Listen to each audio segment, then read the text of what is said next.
በተለይ ድምጻዊ ጌዲዮን ተፈራርሟል መሰለኝ ዛሬ ጌዲዮን ዳንኤል እንግዲህ ፋሲካ በኋላ ከሚወጡ አልበሞች ተርታ ውስጥ ተቀላቅሏል አሳታሚ ጋም ዛሬ ተፈራርሟል አዲሱን ስራውን የጌዲ በተራን አዲስ ስራ እንግዲህ ላላ ፕሮዳክሽን ነው ለገበያ ይዞት የሚቀርበው ሁለተኛ ስራው ነው ላላ ፕሮዳክሽን ላላ ፕሮዳክሽን ከዚህ ቀደም ጃሉድን ይዞ ወጥቶ ነበር ላላ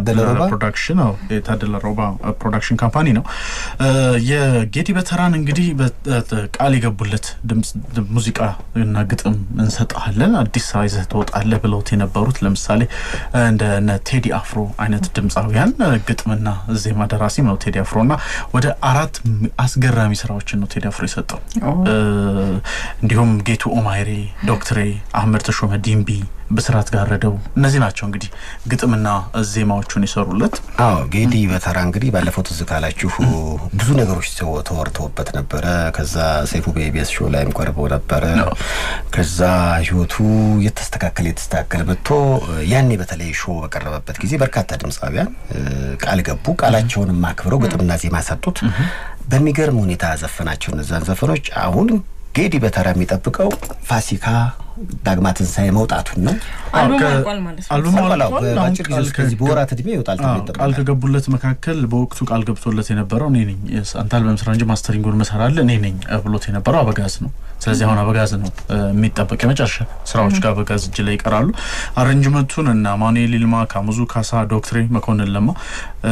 እና ሚላ አማኑኤል በቀለ ናቸው እንግዲህ እነዚህ ስራዎቹን እየሰሩትና ከጊዜያት በኋላ ከፋሲካ በኋላ የሚወጡ አልበሞች ተርታ ውስጥ እንግዲህ ተሰልፏል አሁን ያበጋዝ እጅ መነካካት ብቻ ነች የምትቀር ስለዚህ አሁን የጌዲን አልበም እንደነገራችሁ ከሆነ አሉ የተባሉት ሁሉም ተሳትፈውበት አገራችን ላይ ያለው የምታያቸው ትልልቆቹ እነ ቴዲ አፍሮ ጌቱ ማሪ ዶክተር አህመድ ተሾመ ዲምቢ በስራት ከተረባረብን ምን ያህል ሰው እሱም ደግሞ አሳምሮ ነው የሰራው ብሎኛል ታደለ ሮባን ዛሬ አግኝቼው ነበር ላላ ፕሮዳክሽን እና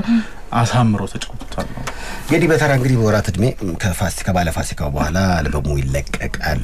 ነው ያልናቸው ያለ ነው ስልካችን የተቋረጠው አሁን ቴክኒሻናችን እንደለቃቸው እንደነገረኝ ከሆነ በመብራት መሄድ ነው መብራት ድጋሚ ጠፋ መብራቱና ስልኩ አንድ ላይ ነው የሚሰራውና ኤልፓዎች ለቀቅ ይደረግ እኛም ከዚሁ ዘፈኑን ለቀቅ እናርገውና